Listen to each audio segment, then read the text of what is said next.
गार्गी माझी लेक. छे मैत्रीण. दोन मैत्रिणी निघाल्या आनंदाचं दान पदरात पाडायला. पोतभर सुख मनात कोंबायला. म्हणजे शॉपिंग करायला? छे छे.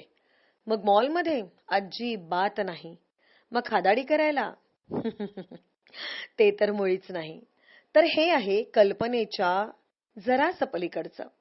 0 रुपयात आनंद वेचण्याचं, पावसाच्या रिमझिमीत मोहरून जाण्याचं आणि पसरलेला हिरवा रंग पिऊन घेण्याचं, खळखळ पाण्यात पेस्टल कलरने रंग भरण्याचं आणि निळ्याशार आभाळावर लेकीचं नाव कोरण्याचं.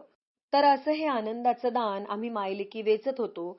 जमेल तिथे फोटो काढ, जमेल तिथे झोके घे, जमेल तिथे पाणी खेळ आणि जमेल तिथे नाचत होतो. स्पीकरचा आवाज वाढवून ठेका सुद्धा धरत होतो. गाणी, गोष्टी, गप्पा क्षण सुंदर वेचत होतो. वहीवर आनंदाचं पान सहजपणे गिरवत होतं. गप्पांना उधाण होतं. हळूच डोळे टिपत होतो. मन मात्र आनंदलेलं ओठांना हळूच अस्वत होतं. माझं वय कमी, आता तिचं वय वाढलं होतं. मीच तिची लेक असंच वेळोवेळी जाणवत होतं. त्या क्षणी वाटलं कधी व्हावी तिची मुलगी, तिनं आई व्हावं, मॉडर्न या आईसारखं धमाल मस्तीत जगावं. घड्याळाच्या काट्याला मी दावणीला बांधलं होतं. समयसूचक घड्याळ मनापासून हसलं होतं.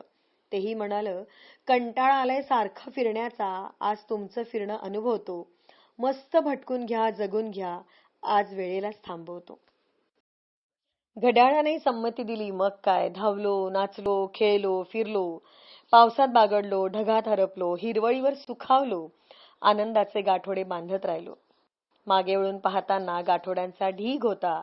मायलेकी दोन मैत्रिणींचा आनंद सोहळा असा संपन्न झाला होता.